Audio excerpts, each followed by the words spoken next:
without further ado, here is the all-new LeoDex.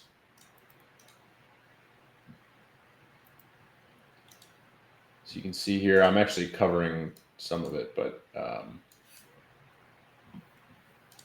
there is a new Discord link in the bottom right, a little Discord icon. So that obviously is going to be very useful for support and bug fixing and whatnot. And especially with this update, there's just so many new things that we definitely need. We definitely need a quick and easy way for people to get access to the Leo Discord and be able to ask for help or report bugs or request new features. So having that in the bottom right, just something I'll mention. I think my camera's covering it for you guys, but just know that there's a little Discord icon in this bottom right corner, and it'll take you to the Leo Discord if you click it. So you'll notice that the page looks generally the same as the current version of LeoDex, but it's when you start doing things that you'll see that we've essentially rewrote the entire LeoDex application. So in order to integrate all these protocols and to back it up a little bit, prior to this update, we only had Maya protocol swaps on LeoDex. So we only supported Maya. With this new update, we have actually every single cross-chain protocol. So we have, THORChain, Maya, Chainflip, and then Rango is an aggregator. So they're not their own cross-chain protocol. Actually, they're an aggregator of other protocols. And today they actually just announced that they launched SushiSwap support. So the great thing about that is that as they continue to integrate and aggregate new chains and protocols, like SushiSwap, Uniswap, and others, we also get access to all that liquidity and all those routes as well, because we have Rango in addition to those other three big cross-chain protocols, THORChain, Maya, and Chainflip. So in order to support all of these different protocols simultaneously, the old framework we had for quoting swaps and quoting balances and literally doing everything on LeoDex had to be rewritten. So this update is like we basically had to go back to the drawing board and rebuild LeoDex in order to have all the protocols. But now we're in a place where we have all the protocols, and if new ones do emerge, and I expect them to over the next coming years, we'll be able to support those as well without having to obviously rewrite everything. So you'll notice the first major difference when you go to connect your wallet. So I'm going to click Connect Wallet, and you'll see the new Connect to LeoDex screen. So now we're signed in with Keystore, as you can see here. So, this part's relatively the same. You hit Wallet, and it will show you, all your different balances across the different chains. And then you can also, this is a new feature on LeoDex V3, is you can add wallet. So you can actually connect. Now you can connect with up to 2 wallets at the same time. So for example, I'm connected with Keystore now. And for example, I could, I've got MetaMask on this browser, so I could connect MetaMask at the same time as Keystore, and be able to do stuff, between the 2 wallets, which let me see if I can just get, let me see if I can get this MetaMask added real quick, just to make it really obvious.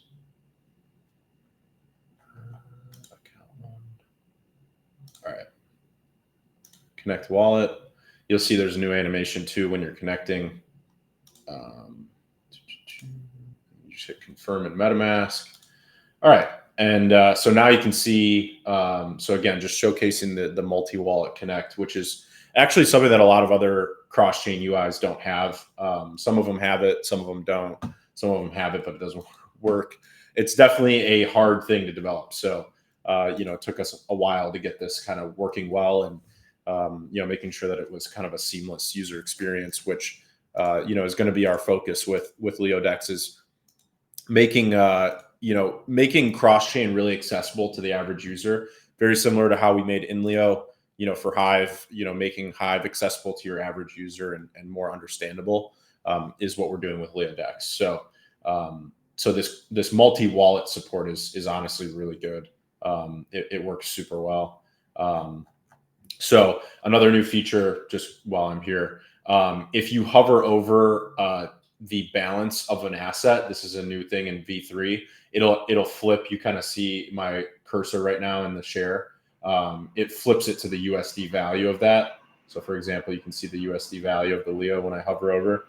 So again, just a small, usability feature. A lot of these small features are really how, things become a lot more fun to use, and more user friendly in general. So, this stuff will get cool. So you can see here in this wallet tab, I can now flip between these two wallets. I can collapse networks. So again, just making it very easy to do things.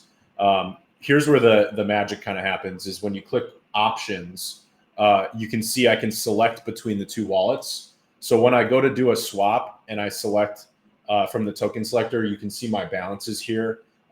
This is on the Keystore wallet because you saw in the swap options that it's currently defaulting to my Keystore.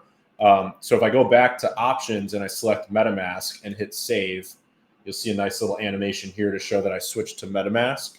And then if I click options, you'll see MetaMask is set.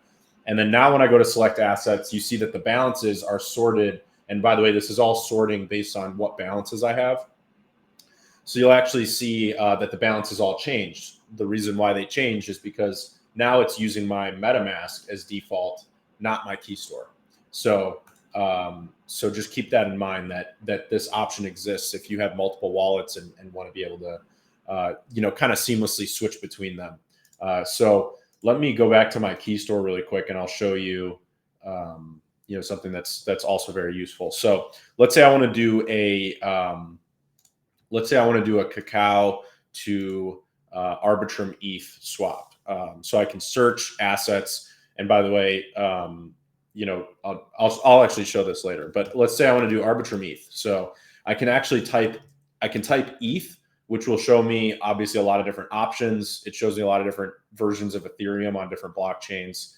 But it also shows me, Ethereum assets too. So that's kind of bloated for me to look because there's now a lot of assets that are supported on LeoDex, whereas before it was maybe like 15 assets. Now there's, probably over 100. So I can actually search per blockchain by typing arb for arbitrum.eth. And now you see I can find Arbitrum ETH very easily. So I'll click Arbitrum ETH and then I'll do 100 Cacao. So you'll see here that this is a new display for routes. It'll show you every available route in terms of all the different cross-chain protocols. So for Cacao to Arbitrum ETH, there's only one route available, and that's on Maya protocol. So obviously it's the best price and it's the fastest option because it's the only option for Cacao to Arbitrum ETH. So let's say I want to continue with this route. Here's where I think things are kind of nice. Let's say that I need Arbitrum ETH in my MetaMask, but right now I'm on my Keystore. So let's just say I have no assets on my MetaMask at all, and I want to get something on there so I can start using it. I can put Cacao here, Arbitrum ETH here, and then in the bottom right, you'll see recipient. I can click recipient, and now I can choose from my connected wallets, which is Keystore and MetaMask, or I can actually manually change the address here if I want to set it to, something else. So right now I'm going to choose my MetaMask because we just said, I want to get some Arbitrum ETH there. So let's choose MetaMask. So now you'll see my MetaMask address is different than my Keystore, obviously. And then I hit save recipient. And this is just showing me the details of the swap. And I'm going to hit swap tokens. This will now show me the, kind of the results of the swap. So you'll see my balance change. You'll also see the recipient. We added a lot of displays here to remind you which wallet it's sending the funds to. So a big reason here is that we want people to make sure that they know where obviously everything's going. So you can see that it's saying second wallet because it's the secondary wallet that I have connected right now. You'll see the memo there. You'll see the estimated fees, the estimated slippage, and then balance change. And then it says, again, just a reminder, attention that the recipient address is your second wallet's address. If this is unintentional, check your address before confirming the swap. And then we have an acknowledge button here before you can confirm the swap. Obviously, again, safety is paramount here. So I'm going to hit confirm swap, and you'll see here, this is a new window as well. It said a few things, but it happened so fast you couldn't even see them, like calculating fees and etc. So it was doing those things. And then you can see that it now shows a transaction tracker. Transaction tracker looks very similar or pretty much the same to how it looked on LeoDex, the prior version of LeoDex. A big change here is that the status indicator actually works. So funnily enough, on the old LeoDex, the status indicator almost never worked. So it would say indexing, forever. But you can see here that it said indexing for a few seconds, and now it already says success. And then if I click View in Explorer, it's going to take me over to Xscanner, which I'm realizing my share screen isn't showing. So let me switch that so you can actually see the Xscanner link. Share screen, transaction details. So all I did here was click on, if you remember from LeoDex, it said View and Explorer on the transaction tracker, and then it takes you over to Xscanner, which is what you're seeing now. So you'll see my 100 cacao on Maya protocol here. So it got sent, and then you'll see Maya protocol swap 100 cacao to 0.0104 ETH. You'll see the slippage. You'll see the affiliate fee that got paid to Leo, which is about 7 cents. And just in general, you see the total fees came out to like 9 cents. So it shows you the memo and then the final cost. And then below that, it shows Arbitrum, and it shows that the Maya vault sent 0.0104 ETH on Arbitrum to this wallet, which, if you remember, 0xBC335F is my MetaMask wallet. So it just sent 100 cacao. So this is kind of the magic of abstracting things to the back end, or at least to make the UI more seamless, is that I'm connected with Keystore and MetaMask, and I just swapped directly from my Keystore directly to my MetaMask in just a few clicks. So makes it a lot easier, and you'll see that it got sent to my wallet. So this was $16 worth of Arbitrum ETH. So if I go back to LeoDex and let me flip the share back to LeoDex. So now I'm back to LeoDex from Xscanner. And again, to go there, you just click this View and Explorer link. If I go back to LeoDex, I can close this transaction tracker. I go to my wallets and I can flip back to my MetaMask. You'll see my Arbitrum balance hasn't updated here. So I can scroll down and there's a refresh button. So I'm going to click refresh and then now go back up, and you can see that my Arbitrum balance increased by $16. And that's because obviously I got the Arbitrum ETH that we just sent. So now I can use that in other swaps. So it's, again, super easy. Let's say I want to go back to cacao now. I can just do this. Let's see here, 0.001. 0.01. So you can see here, I can go back. I can send some Arbitrum ETH back to cacao. And again, this is on Maya protocol. So let me flip back to my Keystore so that we can do a bigger swap. Before I do any other swaps, Tass, do you have any comments, or did you see any good questions about the multi-wallet support and the swap I just did where I swapped from one wallet to another? Yeah, there's a couple questions. One does apply to the multi-wallet. Can we apply a nickname to our wallet so when doing transactions we know which wallet is being used? How does it distinguish? Is there a way that you can know which wallet you're messing with? So to answer the second part first, the way you would know is in this options tab. You obviously can see your two wallets. So if I say Keystore here, I'm switching to Keystore now. And then let's say I continue with this route, and then you'll see my recipient. Actually, I need to change this because you can't receive cacao on MetaMask. So I hit continue for this swap to Arbitrum ETH. So when you click change recipient, you can see Keystore and MetaMask here under my wallets. So that's what's telling you which wallet is which. So to answer that, that's that's how you would know which wallet is which. And then obviously you can also manually change this. So I can write any address here. Obviously it's going to tell you it needs to be the right format. But when you click each of these two wallets, you'll be able to, obviously it's pretty self-explanatory there. There's no way to set a nickname right now. I think a nickname feature would be cool in the future, where potentially you would be able to swap to wallets that you don't currently have connected. So maybe you can add, like, a lot of centralized exchanges have the ability where you can whitelist certain addresses and give them a nickname. So like, if you frequently send to a specific address, you can nickname it Coinbase or, MEXC or Binance or whatever you want to name it. Or like Ledger, Ethereum, whatever you want to name these wallets, you'll be able to, whitelist a certain address and give it a nickname. So yeah, I think that's a good future feature, but not something that's there now. But again, like you can only connect 2 wallets at a time maximum, and this screen makes it really obvious which wallet you're swapping to. And then again, when you actually do the swap and you hit confirm, it's telling you again which wallet you're swapping to make sure that where the funds are going. I think the critical piece here, and this is something we were missing on the previous LeoDex, is that we didn't have a good way to show users, where the swap was ending up.